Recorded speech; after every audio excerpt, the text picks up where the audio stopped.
Okay, I want to do a video today right before it got dark here. I wanted to talk to you about golden visas. You see a lot of stuff that's going on right now about these golden visa programs. I'll tell you something. Anything that's a golden visa, I would say 9 times out of 10 I would stay away from it. I'm not going to put it 100% because there's always something maybe good that's coming out. Ireland used to have a real good golden visa. It was kind of high. They pulled it though. Cyprus has still got a good one. All the other ones are pretty much a piece of crap. I was just going in, I'm in Hamburg, Germany right now, freezing cold weather. You can see I've got a ski jacket on here in April, middle of April. And I'm gonna tell you something, man. I would never want to live here. They've got these a visa for type program for Germany, but you're gonna pay out of your butt in taxes here. And there are other things too. I was just going in McDonald's restaurant. I tell you something, you talk about expensive. I don't eat at McDonald's, but I wanted to go in there and just because you get a good comparison, because McDonald's is almost in every city of the world. So you can go in McDonald's and you can take a Whopper or hamburger and whatever, and you can kind of compare it with different places in the world. But just to give you an example, a hamburger and French fries was right around 14 US dollars. I still remember when a hamburger was 10 cents in McDonald's. Of course, I'm almost 71 years old. But I mean, it's ridiculous, the prices here, just incredible. And then you got an income tax where you lose about half your money or more, and all the taxes they've got here. And then you got to pay ridiculous fees and stuff, tag-in fees, I call it. And what a tag-in fee is, whenever you got a woke country like Germany that has a ridiculous minimum wage. I looked at the minimum wage here. To give an example, the minimum wage, if you have to pay someone at least that amount of money, is right around 21,000 US dollars a year. And that's a heck of a lot of money that you're going to have to pay somebody in McDonald's as an employee. Now, I said that's the minimum you pay them. Some of these people are getting paid probably 25 or 30,000 because it might be hard to keep them at 21,000 a year. Guess what that's going to do to your hamburger costs and your French fries? It's going to go through the roof. Now, whenever I see countries that come in with ridiculous, mandatory push-up minimum wage fees like that, that's the definition of a woke country, a country where the government comes in and controls it totally. It's very difficult for the free enterprise system to work efficiently in a country like this. You just can't do it. It's very, very difficult. And then the government takes half your money in taxes. This is just not the place you want to live. Today, give me an example too. I'm so used to nice warm weather in the Caribbean, in St. Kitts. I didn't come here for enjoyment purposes. I came here for a special personal situation. Otherwise, I would not be here.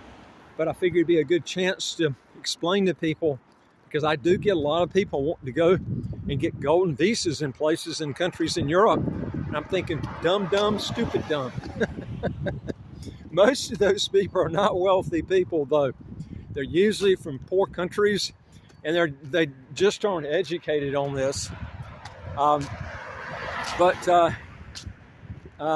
This is just definitely not the place that I would come, and I would advise anybody else to come. Europe is becoming more woke than the friggin' US, which is getting in pretty bad shape too.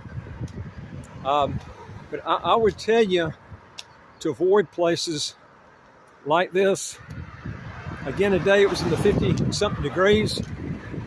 The wind, I don't know what it is right now, but I went back on the internet earlier. It was almost 40-mile-an-hour wind with 50-something degree temperature. That's got to bring it down to 40 or 30s, and this is temperature. We're in April right now, okay?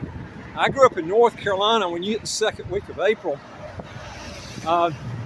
you're in springtime, nice weather. Of course, when I left the Caribbean, of course, you can't really The Caribbean's got the best weather of any place I've been in the world. I've been all over the world.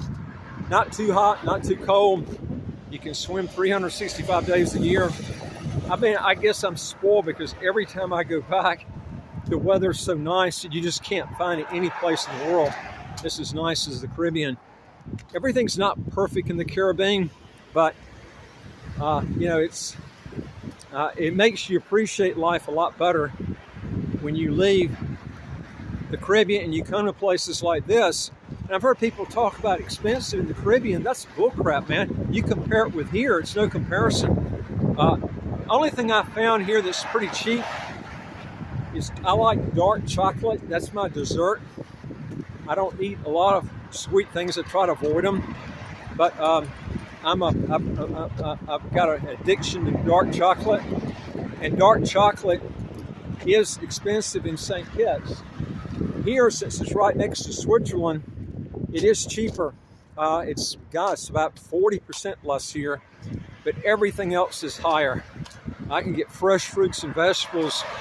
I can get mangoes for 30 cents US in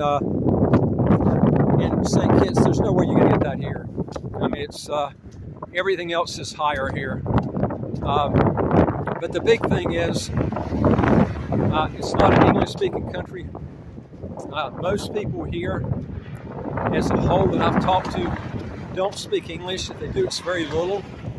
But back on this minimum wage part, I was looking at Greece, because a lot of people talk about what about, Tom, the golden visas in Greece and places like Spain? Well, Greece and Spain, the minimum wage was about 30% less. And in Portugal, it was about half off. There's a lot of Americans that live in Portugal or leaving Portugal because they're going there and they're not planning ahead, which I've told people on YouTube videos before. People don't use their head when they go to Europe. They go and get these Greece and Spain golden visas in Portugal, and then they discover they don't like maybe the taxes, because they're having to pay taxes heavily on their worldwide income. And they're thinking, why did I come here? This is even worse than the US in some instances. And then they find out, they went there to get the passport, and they find out that now they can't learn the language good enough to get the passport. So what they do, they take off and leave, and they've wasted all that time. I've told this to people over and over and over again. These are things that you want to take into consideration. If you're going to go to Europe, stick with Cyprus and Ireland. You don't have that language barrier issue to get the passport. It's more determinal. Also, you can control your taxes better. Ireland does have a retirement visa. Their golden visa, regular golden visa, ended.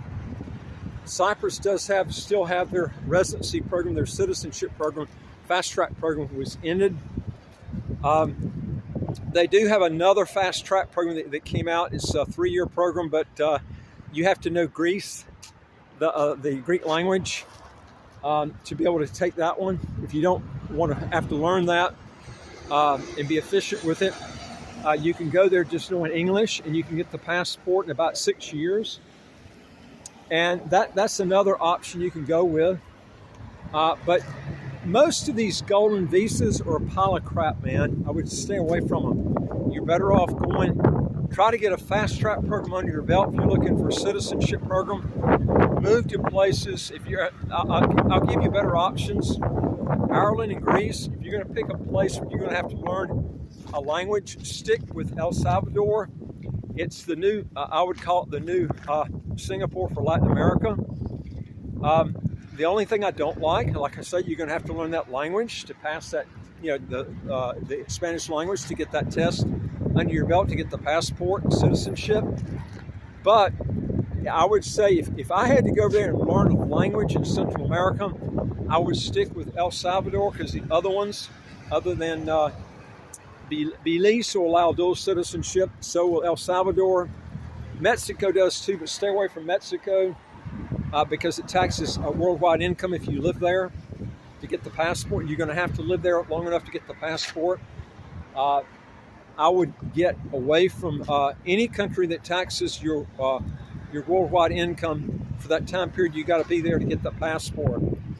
And so I've given you choices you can choose from. Other places that are real good. Ecuador is real good. I like Ecuador a lot. I don't like Uruguay so much because Uruguay taxes dividend income after 5 years. Uruguay used to have years ago they didn't have an income tax, and they ended that. So, but there are other options better than Uruguay. I would pick El Salvador over Uruguay any day of the week. Now, El Salvador is really, they're taking every single friggin' negative that there is out, except the only thing they got or wish they would take out totally would be the requirement to learn the Spanish language to get the passport, and they might even do that. Hopefully they would. I mean, Bukele's trying to do everything he can to make it where every negative is taken out. He's doing an excellent job. Whether they will remove the language requirement like Nicaragua's got now, Nicaragua doesn't have it. It's the only one that's a Spanish-speaking country there in Central America where they do not have a language requirement to get the passport. Hopefully, maybe El Salvador will end it and take away that negative.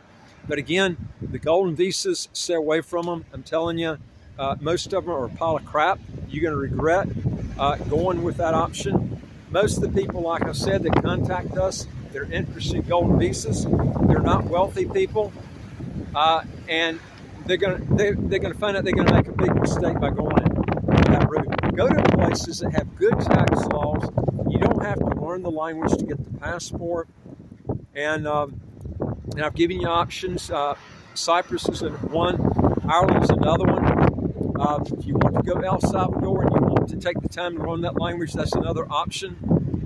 And again, Ecuador is another good option if you're willing to take the time to learn the language, because you're going to have to pass a Spanish test to get that under your belt. If you want to know more on this, folks, go to our website, www.citizenshipquickly.com, and just ask for some help. I would like to hear from you. If you got a question or comment, just put it below. And don't forget to hit the subscribe button to the right of your screen. And don't forget to hit the thumbs up. We don't monetize this channel, so all of our business comes from, the more thumbs up we get, the more this is actually sent out to more people. And we can get more people involved with this, and it helps our channel. And I look forward to talking to you in the next video. Take care.